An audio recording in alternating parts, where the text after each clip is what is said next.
ಆದರೆ ಇಲ್ಲಿ 7 ವರ್ಷದ ನಂತರ ಸತತ ಹೋರಾಟದ ನಂತರ ಡಿ ಕೆ ಶಿವಕುಮಾರ್ ಮತ್ತು ಸಿದ್ದರಾಮಯ್ಯನವರ ಏನು ಸರ್ಕಾರ ಇದೆ ಕರ್ನಾಟಕಕ್ಕೆ ಒಂದು ನ್ಯಾಯವನ್ನು ತರುವಲ್ಲಿ ಸಫಲ ಆಗಿದೆ. ಹೂಎವರ್ ಇವತ್ತು ಯಾರು ಏನು ಹೇಳಿದ್ರು ಕೂಡ that credit goes to first to D K Shivakumar then to Siddaramaiah government. ಅದರ ಹಿಂದೆ ಬಿದ್ದಿದ್ದಾರೆ.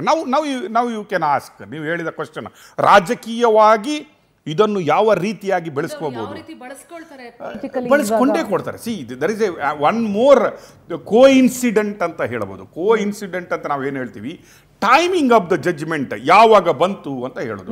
ನಾವು ಅದೇ ಹೇಳ್ತಾ ಇದ್ವಿ, ನಿನ್ನೆ ಮಾತಾಡುವಾಗ ಹೇಳ್ತಾ ಇದ್ವಿ, ಟೈಮಿಂಗ್ ಆಫ್ ಬಿಯರ್ ಎಲೆಕ್ಷನ್ ಯಾವಾಗ ಬಂತು ಅಂದರೆ 2.5 ವರ್ಷ ಯಾವಾಗ ಸಿದ್ದರಾಮಯ್ಯನವರ ಗವರ್ಮೆಂಟ್ ಮುಗಿಸುತ್ತೋ ಅಥವಾ ಯಾವ ಒಂದು 50-50 ಫಾರ್ಮುಲಾವನ್ನು ಮಾತಾಡ್ತಾ ಇರ್ತಾರೋ ಸೇಮ್ ಟೈಮಲ್ಲಿ ಇದು ಟೈಮಿಂಗ್ ಬಿಹಾರ್ ಎಲೆಕ್ಷನ್ ಬಂದಿದ್ದರಿಂದ ಬಿಹಾರ್ ಎಲೆಕ್ಷನ್ ನಂತರ ಸೋಲು ಗೆಲುವಿನ ಮೇಲೆ ಕರ್ನಾಟಕ ರಾಜ್ಯ ಸರ್ಕಾರದ ಮೇಲೂ ಒಂದು ರೀತಿಯ ಬದಲಾವಣೆಯ ಏನು ನೆರಳು ಬೀಳ್ಬೋದು ಅಂತ ನಾವು ಹೇಳ್ತಿದ್ವಿ. ಎಗೈನ್ ಸೇಮ್ ಟೈಮ್ ಇಲ್ಲಿ timing of the judgment is the more important ಅಂತ ನಾನು ಹೇಗೆ ಹೇಳ್ತಾ ಇದ್ದೀನಿ ಅಂದರೆ, ಕಳೆದ 2.5 ವರ್ಷದಿಂದ ಮೊದಲೇ ಎಲೆಕ್ಷನ್ ಆಗಿ 136 ಬಂದ ಕೂಡಲೇ ನಾನೇ CM ಅಭ್ಯರ್ಥಿ, ನಾನು ಸಿದ್ದರಾಮಯ್ಯನವರಿಗೆ ಏನಕ್ಕಾಗಿ ಬಿಟ್ಟುಕೊಡಬೇಕು, ನಾನು KPCC ಅಧ್ಯಕ್ಷನಾಗಿದ್ದೀನಿ ಅಂತ ಹೇಳಿದಂತಹ ಡಿ ಕೆ ಶಿವಕುಮಾರ್ ಅವರು ತದನಂತರ ವೋಟಿಂಗ್ ಆಯಿತು, ಶಾಸಕಾಂಗ ಪಕ್ಷದಲ್ಲಿ ಬಾಕ್ಸ್ ಇಟ್ಬಿಟ್ಟು ವೋಟಿಂಗ್ ಮಾಡಿದ್ದು, ದಟ್ ಇಸ್ ಡಿಫರೆಂಟ್. ಹೈಕಮಾಂಡಿನ ಏನು ಒಂದು ಆದೇಶದ ಮೇರೆಗೆ ಸಿದ್ದರಾಮಯ್ಯನವರು CM ಆಗಿ ಪ್ರಮಾಣ ವಚನ ಸ್ವೀಕರಿಸ್ತಾರೆ. ಅದರ ನಂತರ ಏನಾಗುತ್ತೆ, ಎವ್ರಿ ಡೇ ಸಿದ್ದರಾಮಯ್ಯನವರಿಗೆ ಮತ್ತು ಇಡೀ ರಾಜ್ಯಕ್ಕೆ ಇಡೀ ದೇಶಕ್ಕೆ ಎಲ್ಲೋ ಒಂದು ರೀತಿಯಲ್ಲಿ ಡಿ ಕೆ ಶಿವಕುಮಾರ್ ಅವರು ಎವ್ರಿ ಒಂದು ನೀತಿ ಪಾಠ ಥರ ನನಗೆ ಮಾತು ಕೊಟ್ಟಿದ್ದಾರೆ, 2.5 ವರ್ಷದ ನಂತರ ನಾನೇ ಆಗ್ತಾ ಇದ್ದೀನಿ. ಅಂದರೆ ಕೊಟ್ಟ ಮಾತನ್ನು ಸಿದ್ದರಾಮಯ್ಯನವರು ತಪ್ಪಲ್ಲ, ನನಗೆ ಮಾತು ಕೊಟ್ಬಿಟ್ಟಿದ್ದಾರೆ, ನನಗೆ ಹೈಕಮಾಂಡ್ ಮಾತು ಕೊಟ್ಟಿದೆ, ಆ ಒಂದು ಆಧಾರದ ಮೇಲೆ ನಾನು ಇವತ್ತು ಸಿದ್ದರಾಮಯ್ಯನವರನ್ನು CM ಆಗಲಿಕ್ಕೆ ಒಪ್ಕೊಂಡಿರ್ತೀನಿ ಅಂತ ಹೇಳುವುದು ಮಾತ್ರ ಅಲ್ಲ, ಡಿ ಕೆ ಅವರ ಬೆನ್ನೆಲುಬಿನ ಹಿಂದೆ ನಿಂತಹ ಡಿ ಕೆ ಸುರೇಶ್ ಅವರು ಕೂಡ ಇದನ್ನು ಹಲವು ಸಲ ಬಾರಿ ಒತ್ತಿ ಹೇಳ್ತಾ ಇದ್ರೆ, ಡಿ ಕೆರ ಫಾಲೋವರ್ಸ್ ಕುಣಿಗಲ್ ರಂಗನಾಥ್ ಆಗಿರ್ಬೋದು, ಇನ್ನಿತರ ಇರ್ಬೋದು, ಇನ್ಕ್ಲೂಡಿಂಗ್ ಬಾಲಕೃಷ್ಣ ಇರ್ಬೋದು, ನೀವು ಮಾಗಡಿ ಬಾಲಕೃಷ್ಣ ಅವರನ್ನು ನೋಡಿದರೆ ಹೌದು ನಮ್ಮ ಅಣ್ಣ ಸ್ವಲ್ಪ ದಿನದಲ್ಲಿ ಆಗ್ತಾನಂತ ಹೇಳ್ತಾನೆ ಬಂದಿದ್ದಾರೆ. ಈ ಬಣ ರಾಜಕೀಯ ಅವರು ಹೇಳಿದಾಗ ಇನ್ನೊಂದು ಬಣದಿಂದ ಇಲ್ಲ 5 ವರ್ಷ ನಮ್ಮ ಸಿದ್ದರಾಮಯ್ಯನವರೇ CM ಅಂಥದ್ದು ಆಗೇ ಇಲ್ಲ, ಅಂಥದ್ದೊಂದು ಒಪ್ಪಂದಕ್ಕೆ ನಾವು ಬಂದೇ ಇಲ್ಲ ಅಂತ ಹೇಳಿದ್ರು ಕೂಡ ಎಲ್ಲೂ ಸಿದ್ದರಾಮಯ್ಯನವರು ಅಂಥ ಒಪ್ಪಂದ ಆಗಿದ್ದೇ ಇಲ್ವೋ ಅಂತ ಬಿಟ್ಕೊಟ್ಟಿಲ್ಲ. ತಾನು ಹೈಕಮಾಂಡ್ ಹೇಳಿದರೆ, ಹೈಕಮಾಂಡ್ ಒಪ್ಪಿದ್ರೆ, ಹೈಕಮಾಂಡ್ ನನ್ನ ಒಟ್ಟಿಗಿದ್ರೆ ನಾನು 5 ವರ್ಷ ಮುಖ್ಯಮಂತ್ರಿಯಾಗಿ ಉಳ್ಕೊಳ್ತೀನಿ ಅಂತ ಹೇಳಿದ್ದಾರೆ. ನಾವು ಈಗ 2.5 ವರ್ಷ ಮುಗ್ದಿದೆ, ಬಿಹಾರ್ ಎಲೆಕ್ಷನ್ ಮುಗ್ದಿದೆ.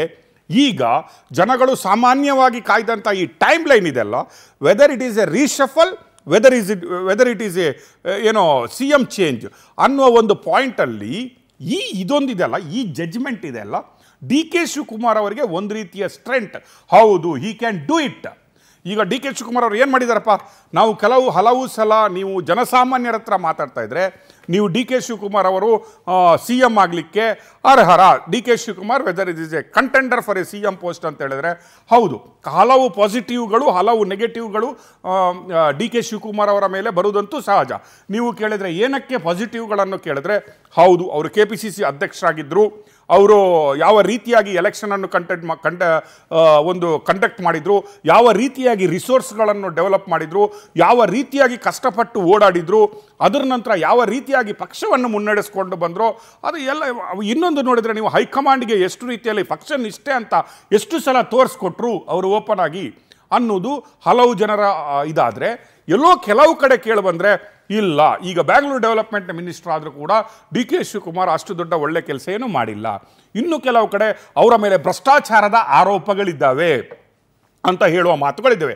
ಅವರ ಮೇಲೆ ED ಕೇಸ್ ಇದೆ, ಅವರ ಮೇಲೆ IT ಕೇಸ್ ಇದೆ, ಎಲ್ಲದಕ್ಕೂ ಸ್ಟೇ ಆರ್ಡರ್ಗಳು, ಎಲ್ಲದಕ್ಕೂ ಕೇಸಲ್ಲೂ ಕೂಡ ಅವರು ಇನ್ನು ಸ್ಟೇ ಆರ್ಡರ್ಗಳನ್ನು ತಂದಿರೋದ್ರಿಂದ ಅದು ಒಂದು ಪಕ್ಕಕ್ಕೆ ಸರಿದ್ರೆ, ಇನ್ನೊಂದು ಕಡೆ ಡಿ ಕೆ ಶಿವಕುಮಾರ್ ಅವರ ಅಚೀವ್ಮೆಂಟ್ಗೆ ಹೇಳೋದು ಏನು ಅಂತ ಕೇಳಿದರೆ, ಇವತ್ತಿನ ಅಚೀವ್ಮೆಂಟ್ ಇದೆಲ್ಲ ಹೌದು, ನಾನು ಯಾವುದನ್ನು ಮಾತು ಕೊಟ್ಟರೆ ಅದನ್ನು ಉಳಿಸ್ಕೊಳ್ತೀನಿ, ನಾನು ಯಾವುದನ್ನು ಜಸ್ಟ್ ಮಾತು ಕೊಟ್ಬಿಟ್ಟು ಅಲ್ಲೇ ಬಿಟ್ಬಿಡಲ್ಲ, ನಾನು ಅದಕ್ಕಾಗಿ ಯಾವ ರೀತಿಯ ಒಂದು ಕಾರ್ಪೊರೇಟ್ ಸ್ಟ್ರಕ್ಚರಲ್ಲಿ ಕೆಲಸ ಮಾಡ್ತೀನಿ.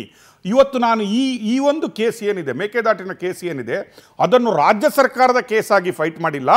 I am taken it as my personal case.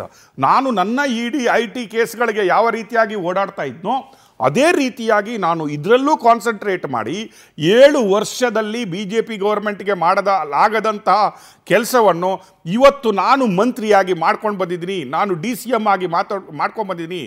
ಇದು ನನ್ನ ಮೊದಲನೇ ಸ್ಟೆಪ್ಪು. ಇನ್ನೇನಾದರೂ ನಾನು CM ಆಗಿಬಿಟ್ರೆ ಜಸ್ಟ್ ಇಮ್ಯಾಜಿನ್ ಅಂತ ಹೇಳುವ ಸ್ಥಿತಿಯಲ್ಲಿ ಇವತ್ತು ಆ ಒಂದು ಬಲವಾದ ಪಾಯಿಂಟನ್ನು ಪ್ರತಿಪಾದಿಸುವ ಸ್ಥಾನದಲ್ಲಿ ಇವತ್ತು ಡಿ ಕೆ ಶಿವಕುಮಾರ್ ಅವರು ಕೂತ್ಕೊಂಡಿದ್ದಾರೆ.